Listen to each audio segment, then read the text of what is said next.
Alhamdulillah, alhamdulillah wa kafa, wassalatu wassalamu ala asyrafil anbiya'i wal mustafa wa ala alihi ahli sidqi wal wafa.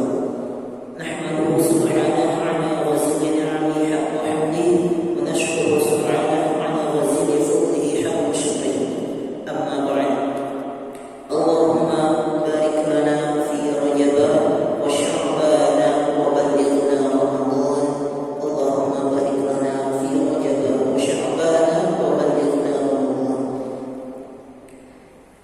Alhamdulillahirabbil alamin. Di kesempatan yang mulia ini, di malam Jumat, di malam yang penuh berkah, di mana Allah Subhanahu wa taala menjadikan hari Jumat sebagai sayyidul ayyam, tuannya daripada hari-hari, di mana amal kebaikan diangkat, di mana Allah Subhanahu wa taala mengijabah doa-doa di hari Jumat, dan banyak sekali keutamaan-keutamaan yang Allah berikan di hari Jumat, bahkan dapat menghapus dosa-dosa kita di hari Jumat. Al-Jum'ah al-Jum'ah termasuk kafaratun lima bainahuma, termasuk kafarat menghapus dosa di antara dua Jumat. Maka para hadirin ikhwani a'azzallahu wa iyyakum, bersyukur kepada Allah. Allah masih berikan kita kesempatan hidup, masih diberikan nafas hari ini, masih diberikan rezeki, masih diberikan kenikmatan yang tentu sangat penting dan inti daripada kehidupan kita, yaitu kenikmatan Islam dan kenikmatan iman. Sehingga kita dapat hadir di sini melaksanakan sunnah-sunnah ini, sunnah pada Rasulullah SAW, yaitu membaca Al-Quran. Yang dilakukan di sini adalah membaca surah Yasin dan mendoakan diri kita, keluarga kita, dan orang-orang yang telah mendahului kita. Ya, semoga hadirnya kita di sini termasuk salah satu rasa syukur yang kita aturkan kepada Allah atas segala kenikmatan yang begitu banyak yang Allah berikan kepada kita. Nasallu wa nusallimu ala habibina wa syafi'ina wa maulana sayyidina Muhammad sallallahu alaihi wasallam. Beliaulah yang telah membawa kita, membimbing seluruh umat manusia menjadi manusia nomor satu di bumi, yang namanya telah disebutkan bahkan sebelum umat manusia diciptakan, yang namanya, yang bahkan malaikat menangis dan tidak tega saat mencabut nyawa beliau.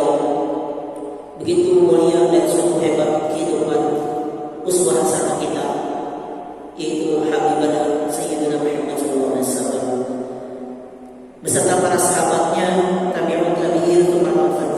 Semoga kita yang hadir duduk di sini mengagungkan sunnahnya, termasuk orang-orang yang sama-sama berusaha kita bersama-sama ada di dalam jalan yang Rasulullah SAW inginkan, yang Allah Subhanahu wa taala sudah tentukan bagi seluruh umat manusia, yaitu jalan siratal mustaqim, jalan yang lurus. Ikhwani fillah, a'azzanallahu wa iyyakum ala ta'atihi. Allah Subhanahu wa taala berfirman dalam surat Al-A'raf, ayat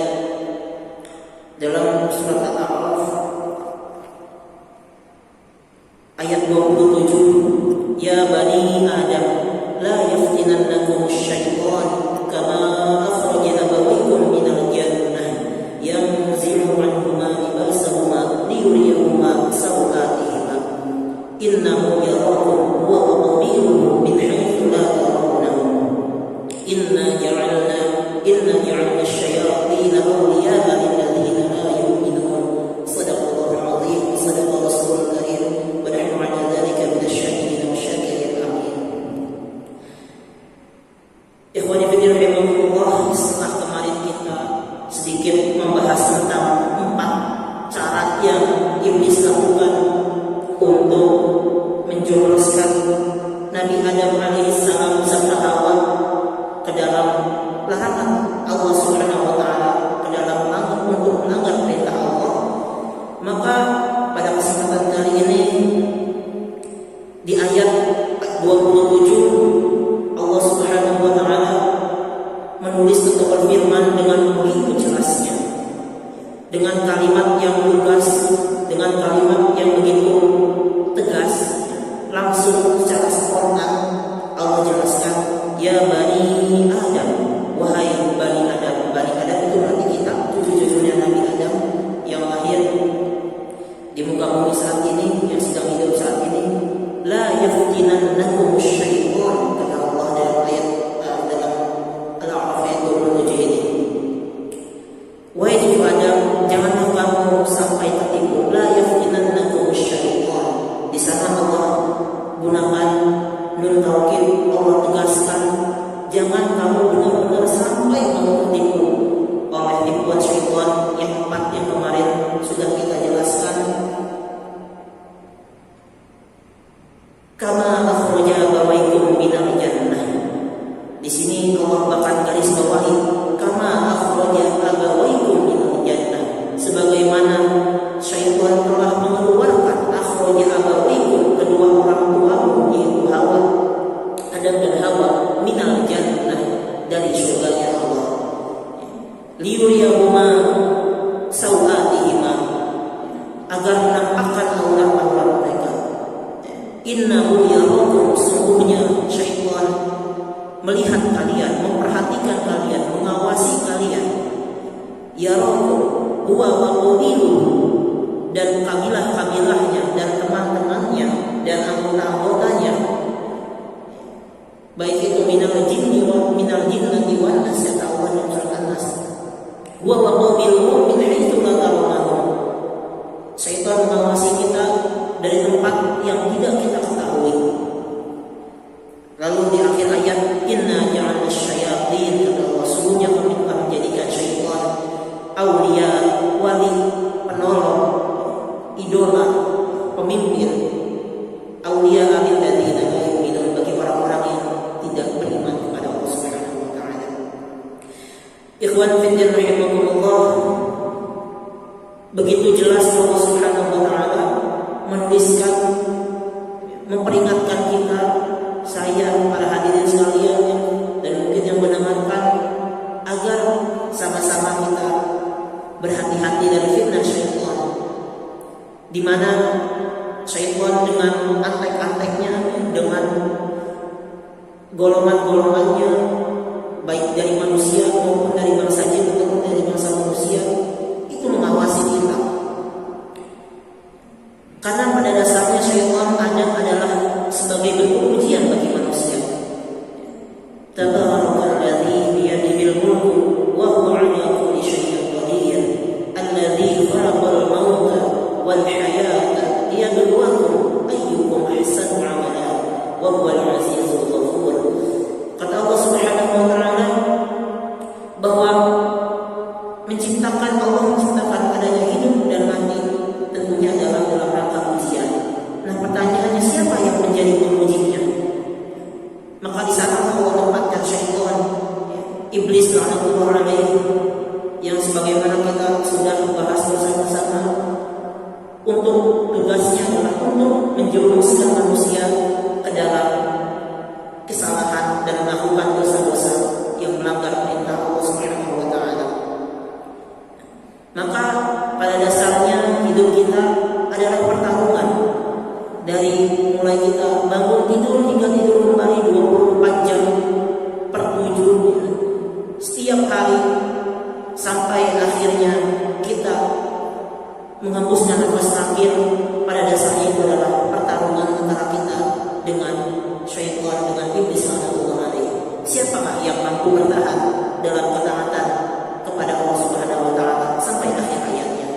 Ataukah mungkin kita tergelincir di akhir hayat kita sehingga melakukan amal yang dilarang oleh Allah Subhanahu wa taala?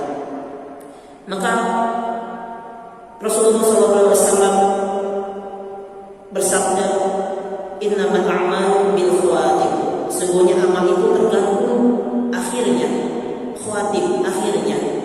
Karena ya kita sedang bertarung, ya, kalau diibaratkan seorang petinju, ya kita sedang berada di dalam ring. Siapa yang keluar ring, maka dia akan kalah.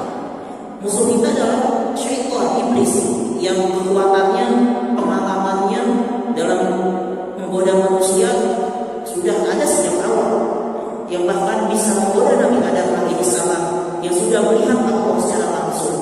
Kita siapa? Kita umat Nabi Muhammad yang bahkan melaksanakan perintah Allah pun kadang masih terpaksa. Ya, kita tidak tahu, belum pernah melihat Allah secara langsung, maka pastinya kita lebih rentan tergoda oleh syaitan. Maka dari itu, para hadirin yang dimuliakan oleh Allah Subhanahu wa taala, Allah begitu jelas memperingatkan kita sedang bertarung diri kita dengan syaitan. Mari kita sama-sama pertahankan keimanan kita, pertahankan keislaman kita, ketakwaan kita kepada Allah, di mana Allah sudah sediakan itu di dalam bulan Ramadan.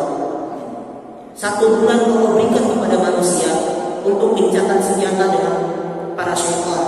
Dikurung dulu syaitannya, dikurung dulu semua musuh-musuh yang dapat mengganggu umat Islam, umat manusia, sehingga umat Islam benar-benar siap mengisi baterainya, mengisi bensinnya, mengisi perbekalannya untuk mengarungi 11 bulan lainnya menghadapi musuh Allah, yaitu iblis rahmatullah alaihi. Begitu baiknya Allah memberikan 1 bulan khusus untuk mempersiapkan diri. Kalau tidak ada persiapan, maka bagaimana kita bisa mengalahkan syaitan yang sudah tentunya lebih kuat dan lebih hebat daripada umat manusia yang berumur singkat.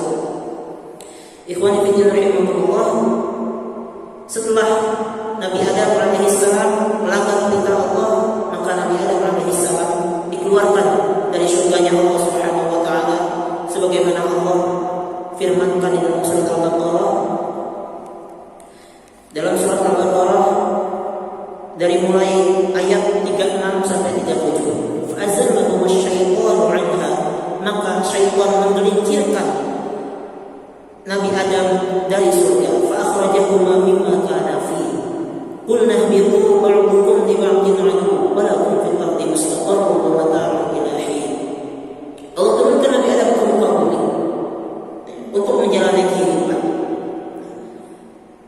Ikhwani fillah rahimakumullah, di ayat selanjutnya, di ayat 37-nya di surat Al-Baqarah ayat 37, di sini Allah Subhanahu wa taala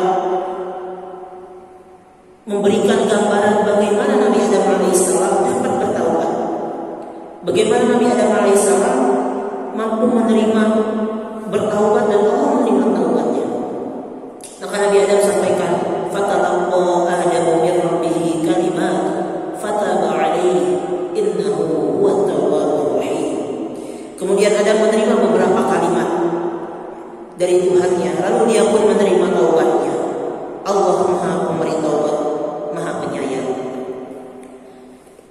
Lalu kira-kira doa seperti apakah atau taubat seperti apa sih yang dipanjatkan oleh Nabi Adam alaihissalam yang sampai Allah Subhanahu wa taala mengampuni kesalahannya? Maka doa tersebut Allah tuliskan dalam surat Al-A'raf ayat 23. Doa yang mungkin sudah kita hafal sejak SD atau bahkan sebelum SD, dari tahun mungkin sudah hafal dari kecil. Doa yang begitu masyhur, tapi mungkin kita tidak tahu kenapa doa ini ada. Sejarahnya, kenapa sih begitu hebatnya doa ini? Dalam ayat 23 Allah berfirman, "Qala Rabbana zalamna anfusana wa illam taghfir lana wa tarhamna lanakunanna minal khasirin." Itu adalah doa yang Nabi Adam panjatkan kepada Allah Subhanahu wa taala saat melanggar perintah Allah Subhanahu wa taala. Dan doa ini masyhur kita bacakan setiap hari. Maka untuk itu, dengan kita lebih memahami sejarahnya, kenapa munculnya doa ini, kiranya lebih memudahkan kita untuk khusyuk ketika berdoa. Jangan asal baca tapi tidak tahu artinya, tidak tahu maknanya, dan kenapa sih ada doa ini, sehingga doanya pun ya kalau kata bahasa Sunda selewat aja. tidak nyambung dengan hatinya, tidak nyambung dengan pemahaman kenapa sih ada doa ini. Nah, semoga dengan ini adalah kalimat atau doa yang sungguh hebat yang disampaikan oleh Nabi Adam alaihissalam kepada Allah Subhanahu wa taala. Doa ini adalah perwujudan daripada penyesalan yang dilakukan oleh Nabi Adam ketika melanggar perintah Allah Subhanahu wa taala. Makanya di sana diawali Rabbana dzalamna anfusana. Wahai Rabb kami, sungguhnya kami telah zalim terhadap diri kami.